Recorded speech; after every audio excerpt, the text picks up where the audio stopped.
Now you know that suicidal thoughts are just an unhelpful, meaningless way that the brain responds to extreme stress. In this next section, we will discuss ways in which people attempt to deal with suicidal thoughts when they don't have that information. Ways that may actually be counterproductive to living a meaningful life when suicidal thoughts are present. From childhood, we're taught that we should always be in control of the things around us. We learn to get rid of things that we don't like. When we're faced with something upsetting or negative, like a suicidal thought, our instinct is to try to get rid of it as quickly as possible. Unfortunately, this strategy doesn't work for thoughts.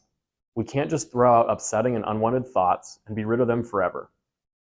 When people feel like they have no control over their thoughts, they may interpret that to mean that they're weak, their brain is broken, or they're losing their mind. However, that isn't the case at all. Here's a quick exercise to demonstrate the accidental effect of trying to control the thoughts that we don't want. It's probably harder for you to fully control your thoughts than you realize. It might be hard to think of a specific time when you've continued to have thoughts that you didn't want, so we want you to try a short exercise just to see. For the next 30 seconds, close your eyes, let your mind wander, and think about anything that you want. The only rule is you can't think of a white bear. Ready? Go.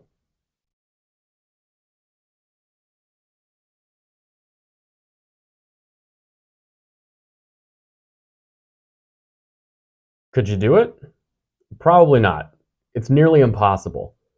And not because something's wrong with you or you aren't trying hard enough. Actually, it might be because you're trying too hard. The reason you did think of a white bear is because your brain flagged it as important, and your brain's job is to help you remember important things.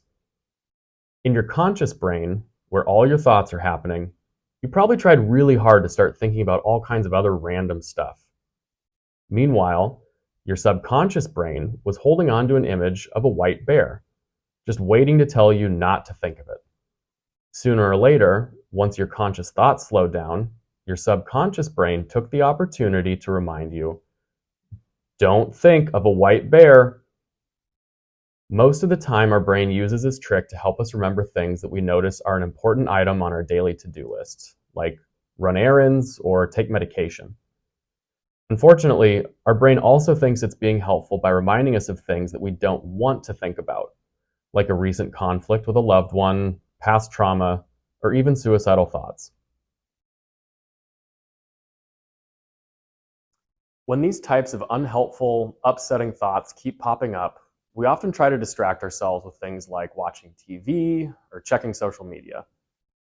While those might be helpful in the moment, you've probably noticed that they're only short-term solutions that won't get rid of these thoughts forever. It's kind of like having a song that's stuck in your head.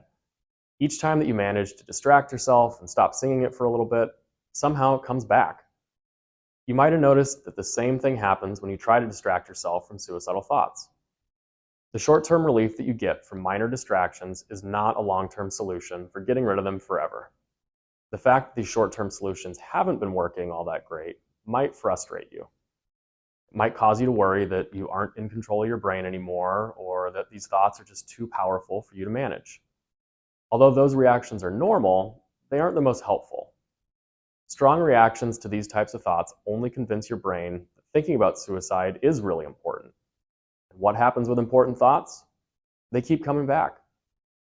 In fact, some research suggests that the harder you try to control your suicidal thoughts, the more likely they are to come back, and they may even get worse. In this way, trying to control your suicidal thoughts is sort of like trying to put out a grease fire with water. The water mixes with the grease, which has the unintended results of making the fire grow. Try to keep this in mind the next time that you're having a suicidal thought that you don't want. Don't expect to be able to get rid of it right away, and do your best to not let it frustrate you or worry you. In the next section, we'll introduce some alternative strategies for managing suicidal thoughts in the moment. Strategies that have been proven to help reduce the likelihood that they continue to get worse.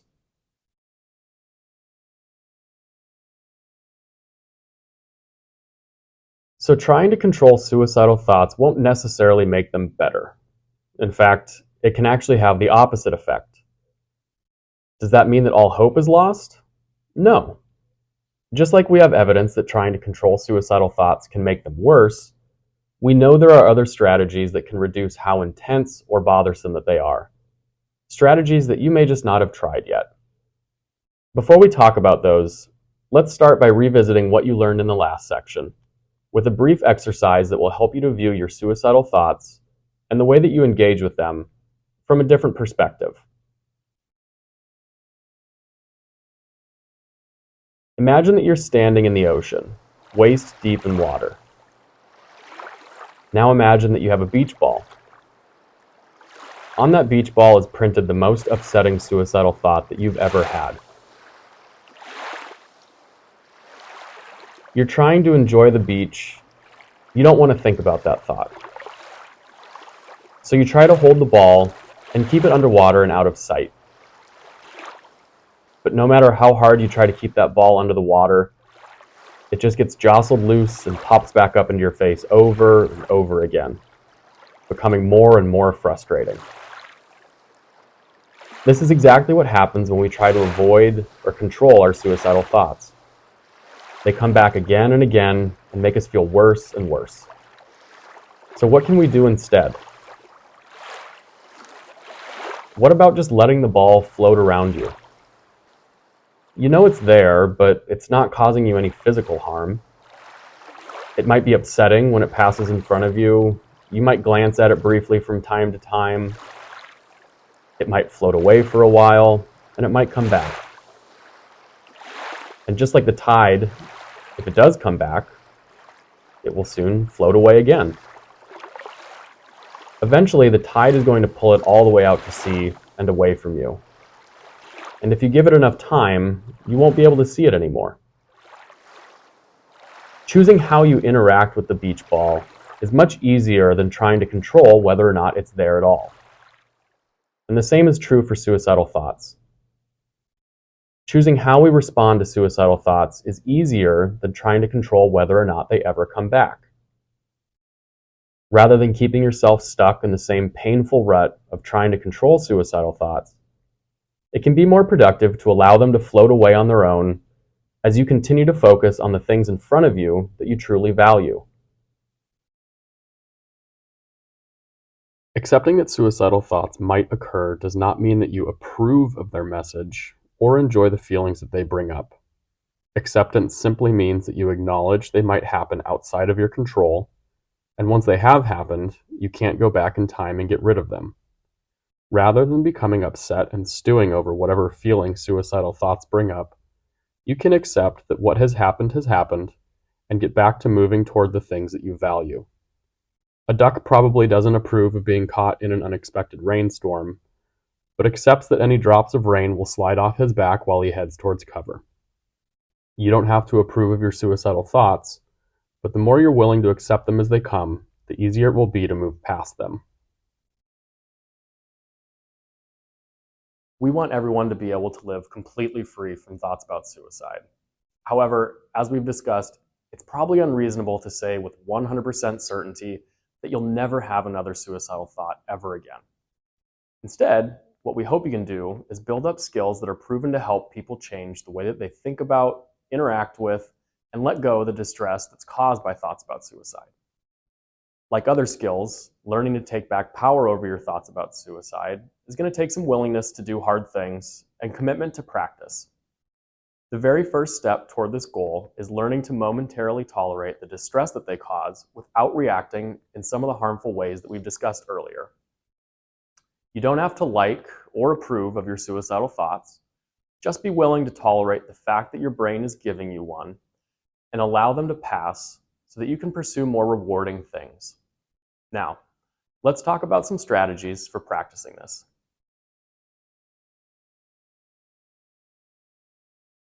One way to take away the importance or pain of suicidal thoughts is to remind yourself of where these thoughts come from.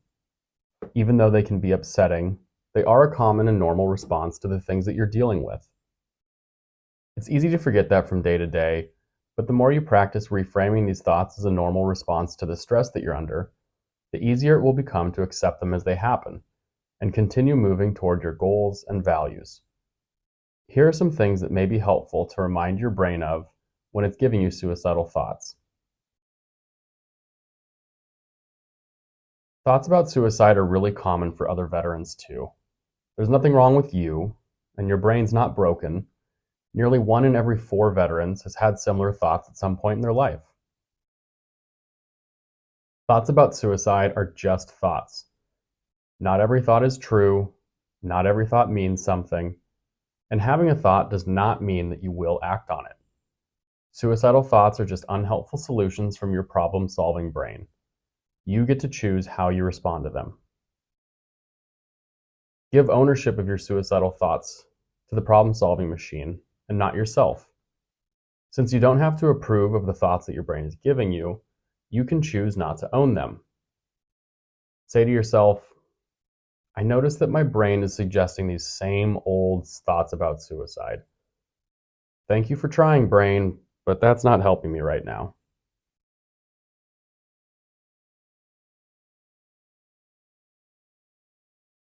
Another thing to practice is to take a minute to reflect on why your brain might be giving you a suicidal thought. Remind yourself that thinking about suicide is just the brain's way to avoid stress. Ask yourself, I wonder why my brain's suggesting that right now. It's likely that there was something else going on, some other stressful thought, emotion, or situation immediately leading up to your brain beginning to think about suicide. Figuring out what prompted a suicidal thought can help you to view suicide as just one unhelpful solution to other problems that are better solved in other ways. Earlier in this program, you identified the things that usually prompt your suicidal thoughts. See if you notice any patterns, because it's usually the same stressors that prompt suicidal thoughts over and over again. Once you notice those patterns, you can catch yourself thinking about those stressors and begin using coping skills before you even start thinking about suicide.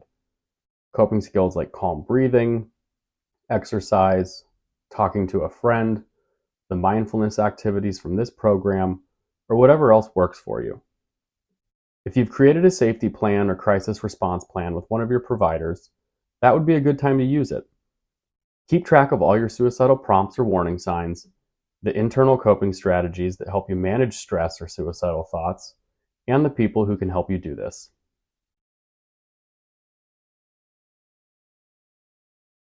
Earlier we talked about the fact that suicidal thoughts can be upsetting because they contradict or go against the things that we value. Personal goals, relationships, family roles, religious beliefs, and many other things. Part of learning to manage stress and the suicidal thoughts that come with it is learning to think about them differently. If you notice that you're upset when you have a suicidal thought because it's at odds with the things that you value, see if you can stop and shift mental gears and say, thank you, brain, for reminding me of the reasons why I don't like these thoughts. Thank you for reminding me of the reasons why I choose to live. It can also be helpful to picture those reasons in your mind one by one. This will balance out the time that you spend thinking about suicide versus the time you spend helping your brain understand what's really important to you. And remember, like you learned with the white bear, the more time that you spend telling your brain that something is important, the more often it will remind you of it.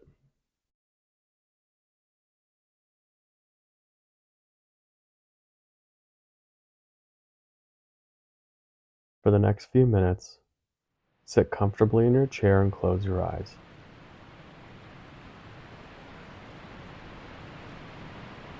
Now imagine you're sitting on the bank of a gently flowing stream.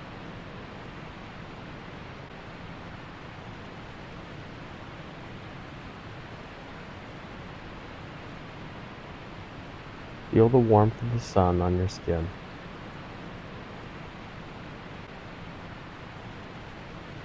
Imagine the feeling of a gentle breeze on your face.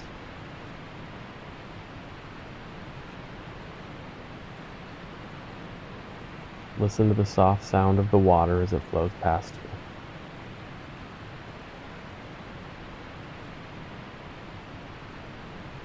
Imagine watching leaves flowing past on the surface of the stream, one by one, in and out of view.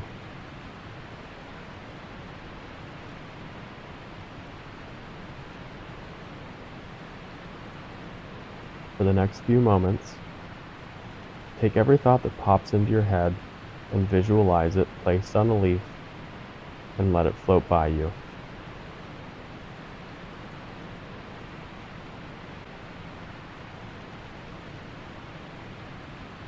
Do this with all of your thoughts. Let them float by, whether they're negative or positive, painful or comforting.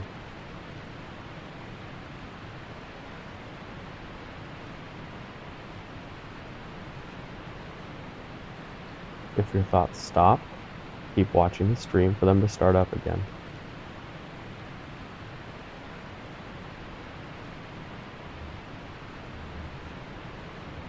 If your mind gives you the thought that this isn't working, put that thought on a leaf too.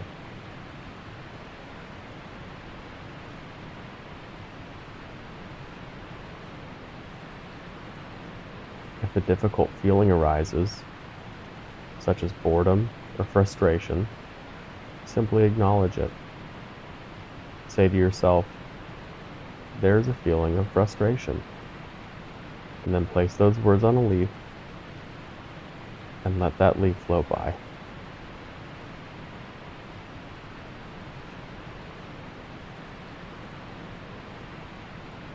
Allow the stream to flow at its own rate.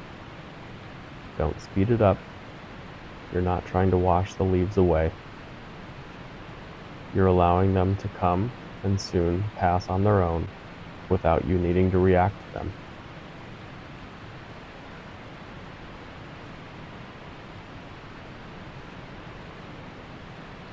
Even if you find yourself having the most disturbing or painful thought that you can imagine, watch it float on by without needing to hold it there, and wait for the next thought to come along.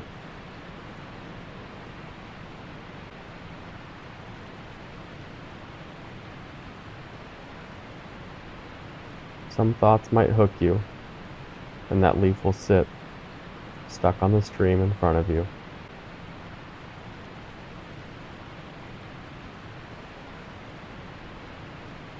That's okay.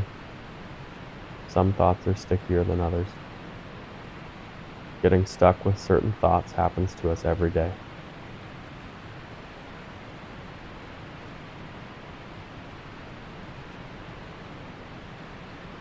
Let the thought move down the stream and begin the exercise again with the next thought that floats by.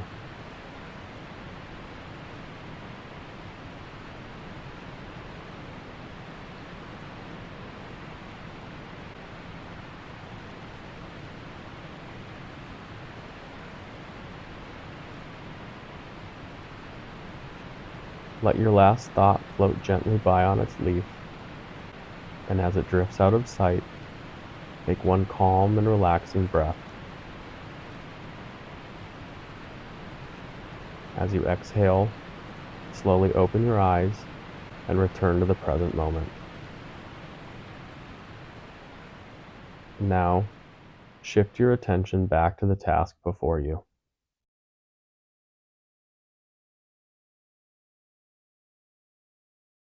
This exercise can be challenging at first, even if you're having a good day and not getting stuck with upsetting thoughts. Do your best not to judge your ability to do this exercise the right way. Just like riding a bike, it takes practice. Try to continue practicing this at least once each day. Over time, you'll notice it gets easier to observe your thoughts and watch them go without giving them meaning or importance. With practice, you'll train your brain to be able to do this with even the most difficult thoughts, including ones about suicide.